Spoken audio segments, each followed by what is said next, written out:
All right, welcome to summer in New England. All right, so it's time to take the cover off. This is a loop lock cover, and I've had this for about 2 years, and I absolutely love it. I've had a lot of tarps over the years, and I don't like them. This thing is wonderful. So you get a tool that comes with it, and you just kind of put it in there, and you spin it around the little nut here. Look at that, pops right off. Super easy. You also get a second tool, which is a very long Allen wrench, and you want to put those screws back into the pool deck. If you don't, someone's going to stub a toe and it's going to hurt. I don't put them in super tight, I just kind of snug them up. So now I'm doing this 100% by myself. I'm taking off the springs just on one side of the pool and at both ends of the pool, so the entire cover doesn't fall in the pool. And this is pretty simple. The cool thing about these covers is the water flows through it, but it doesn't let the dirt through. You can kind of see how the cover's starting to fall into the pool. And all by myself, super easy. And my pool is crystal clear, and that is because I closed it properly last year. And sometimes I close it and I wait. The next year I open it up and it looks terrible. So last year I did it right. I also did a video on how to close your pool, and hopefully you watch that. It's not that hard. You only need a couple chemicals, and you just got to do it right, and it saves you so much time the following summer. So right now I'm going around, and all those little screws that hold the loop lock cover on the pool are all popped up, and you want to put those all down. You want to screw those into the pool deck. Make sure you get them all. Again, someone stubs their toe on that, it hurts.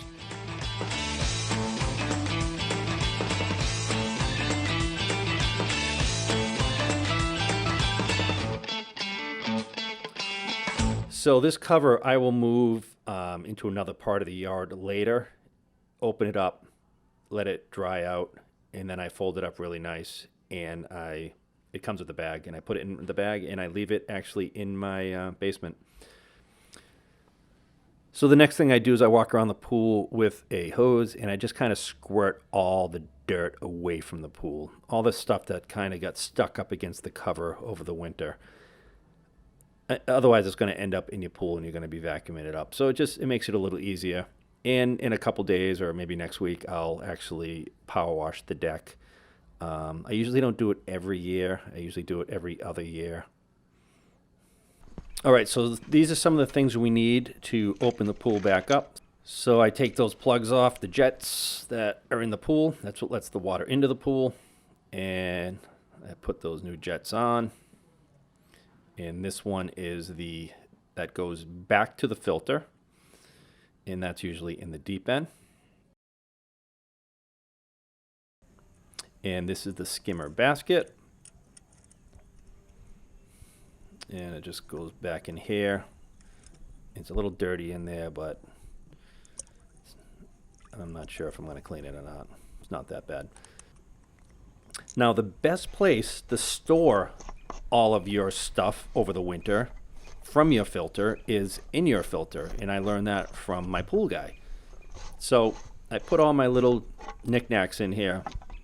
Plugs, the sight glass, pretty much everything I need to put the filter back together, all the little doodads. And we'll take a look at those here. Yeah, so we got the pressure monitor, the sight glass for when you're backwashing.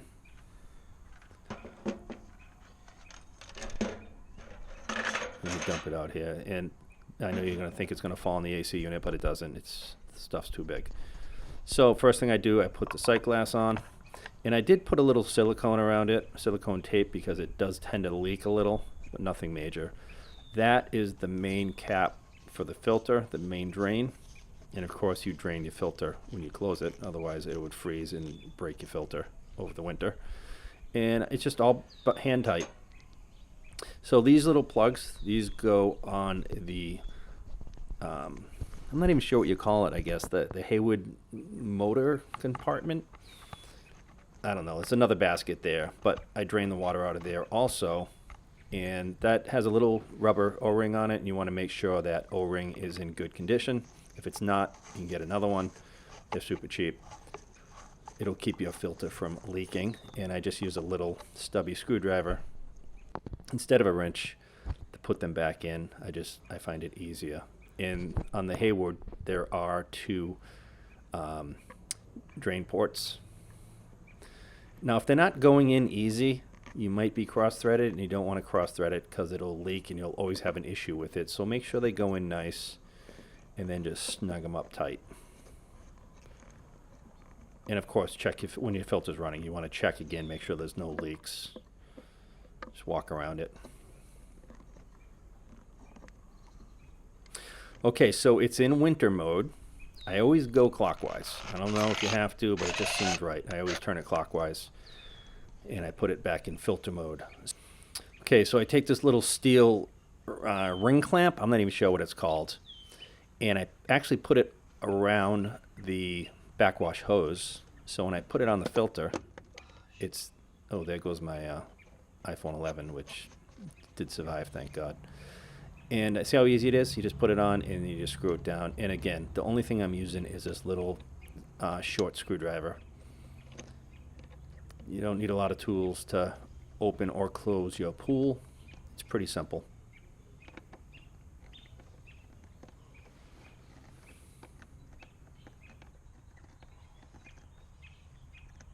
And this is Teflon tape. This is what you use like when you install a shower head. So I take a little piece of it and I wrap it around the pressure gauge, the threads of the pressure gauge. That's just to check your, if you need to know if your filter's got to be backwashed or not. And you got to find out what the number it is when it's clean, and then if it goes up like 5 psi, you should backwash. And I always go the opposite way on the threads, because then when I screw it into the filter, it tightens the Teflon tape. Otherwise, if you go with it, it'll just unwrap it, if that makes sense. Now, you should use a wrench on this, because just by twisting it like that, you can break these. These things are fragile. But it was going in so easy, I'm like, I'm not even going to put a wrench on it. But you should put a wrench on that little brass part right there. Now, this is the basket for the filter. So the filter's still not running yet. And before you start your filter, you want to put water in your filter. So get a water supply, turn the water on, and fill up that motor. You never want to run that motor dry, that you can ruin it. So once I fill up that basket, I stuff the hose into the pipes. And those pipes go to the pool and come back from the pool. Some people think you should put antifreeze in your lines, especially if you live up north. My pool guy told me they use really good pipes and you don't have to do it, and it's a waste of money. And I've had my pool 20 years. I've never had an issue. Maybe some pool companies are using cheaper pipes and they will shatter, but I don't know if I want to put antifreeze in my lines every year. But again, I've never had an issue. Do what you're comfortable with. So this cover has a rubber gasket on it, and you want to make a good clean seal here. You don't want any air leaking in. Snug that down nice and tight, because when you flip that filter on, you don't want any air leaking in. You want to keep complete water pressure going on in there. As soon as there's a little crack or something, it's gonna start blowing bubbles and air and sucking air into your filter, which is not good. All right, so let's turn the filter on.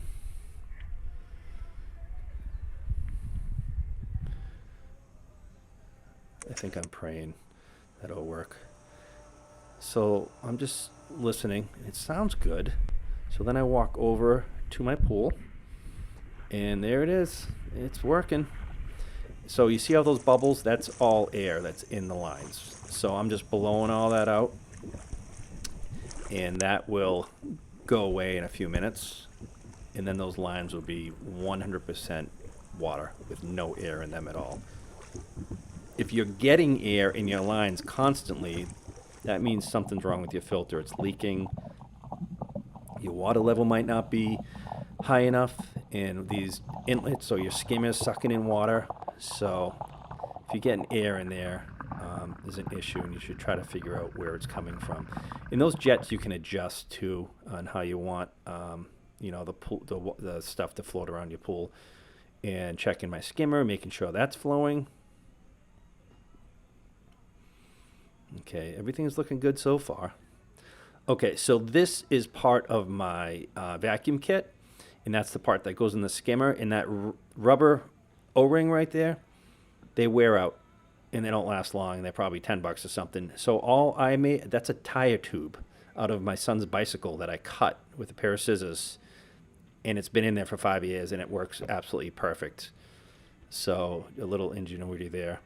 Also, this is an old skimmer that the net ripped, and I had a broom, and the broom handle broke, so I kind of put the two together, put some clamps on it, and I actually had to stick a roofing nail in it because it was rotating on me. Roofing nails will not rust, but be very careful that nail is in there all the way so you don't cut your liner, and it's got a little squeegee on the back. And the reason I did this, so I don't have to get on my hands and knees and scrub the pool. I can do it standing up, and it's so much easier. And this is the vacuum head. I can't afford a automatic vacuum, so I do it by hand. And those bristles do wear out. If you leave that vacuum head outside on a regular basis, those things will dry up and break, and they'll last you a year or two. Okay, so this is the ladder. And they come with these little rubber plugs on the bottom of the ladder, which goes up against your pool. So this pool I have, it does have a liner. If you didn't put these rubber plugs on here and you stepped on this ladder, it would dig into your liner. It would ruin your liner. Your pool would leak.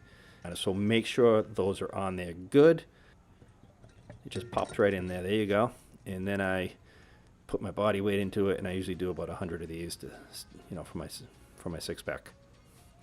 Okay, so here's my little Frankenstein thing I made. And again, it's just a broken broom attached to a broken skimmer net, and put them together.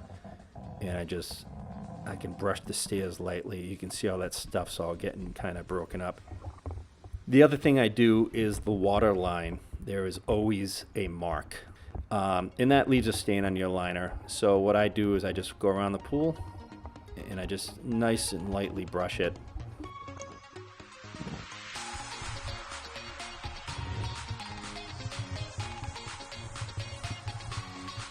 Okay, so now I'm vacuuming. I always start in the low end and move to the deep end because everything kind of falls downward. Also, I have the filter set on waste, and why that is so important is because there's so much dirt in the pool and debris. It would be just going through the filter and then getting blown back into the pool, and the filter would be getting clogged with dirt really fast. So I don't want that to happen. I just want to blow it right out of the filter and into the backyard. The only problem with that is you're losing a lot of water also, so your water levels start to go down quickly. So I'm trying to move as fast as I can just to get some of the bigger stuff, and then I will vacuum later normally, especially if you have an algae problem. If you vacuum with a ton of algae in your pool and you don't have it on waste, that algae is just going to be going through your filter, and it's going to get through, and it's going to get right back in your pool, and you're going to be vacuuming for nothing. And you're going to wake up the next day and all the algae is going to settle, and you're going to have more algae in your pool, and you're going to be like, oh my God, I just vacuumed. You just want that algae out of your pool.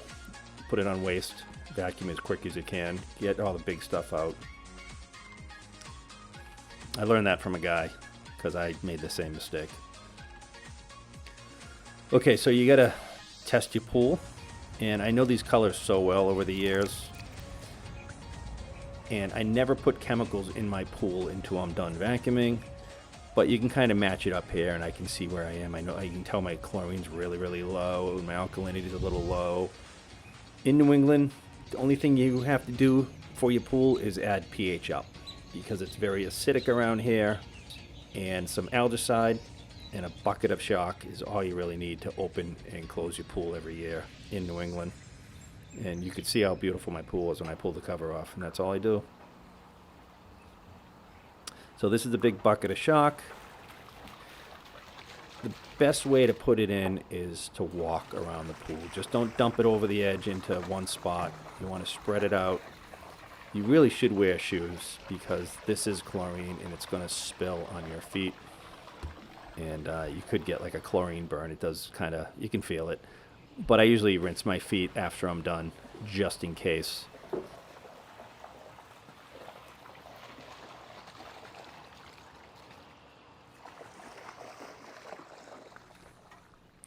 Okay, so now I'm putting the pH in, and it's pH up. And I do read the directions anyway, just in case, because it could be a new brand or something like that. But I pretty much know I need so much. I think this is a 5-pound bag or a 10-pound bag. I kind of forget. But I know I need that for my pool, which is 16 by 32, which is 25,000 gallons. And it's perfect every year when I put it in. Same thing. I walk around the pool a couple times and drop it in, and you get really nice coverage. And if you just dump it all in one spot, it's not going to work. And you definitely don't want to do it on a windy day, and I have, and it's not pleasant. Okay, so the last thing I put in is algicide.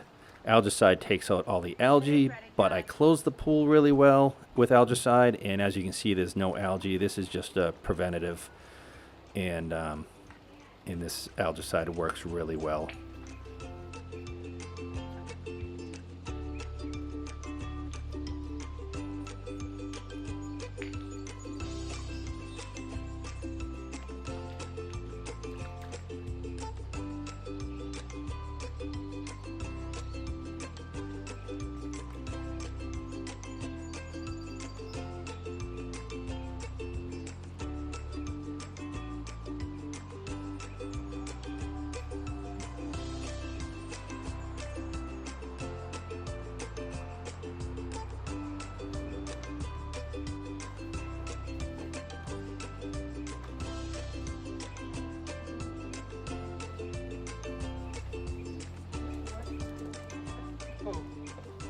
I'm rinsing my feet just in case I got any chemicals on it, which is the best thing to do.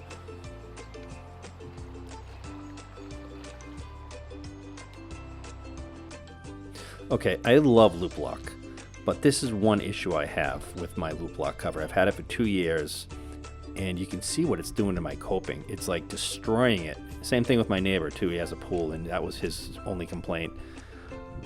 I tried tightening it so it wouldn't happen. Nothing seems to work. I don't know. It's a beautiful cover. I love it. Thing's amazing, but it's destroying my coping, and I don't know what I'm going to do. I have to put some padding on it or something like that, but this is something you should think of if you do get a Loop Lock cover. Okay, so this is my diving board, which I personally take off every year and put in the cellar and take it back out in the winter, in the summer, because I just think it's not going to last as long. And it's pretty simple. It's the 3 bolts, and I put those nuts on. I put a lot of muscle into it. I don't want to take any chances of that diving board breaking. And that's it. That's how you open your pool. Pretty simple. 3 chemicals. So easy. I also have a video on how to close your pool, and just as simple. You don't need to hire anyone, and it's just fun to do. I enjoy it. I love going out there. You're around the pool, and you save a little money if you don't have someone come out to close your pool. So thank you for watching. Please subscribe today and make all my dreams come true.